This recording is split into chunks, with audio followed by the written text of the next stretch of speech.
this one out too. So I go ahead and use these plastic tweezers and this plastic spudger tool. And I'm just just giving it time for the heat to kind of just loosen up the glue for me. The screens are pretty hot now.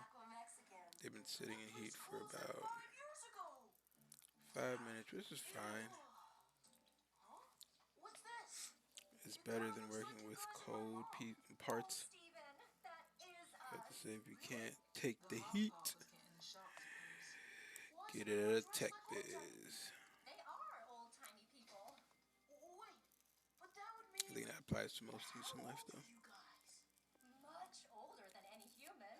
Does that mean you'll live forever? No, no. We don't age, but we can still get hurt and die.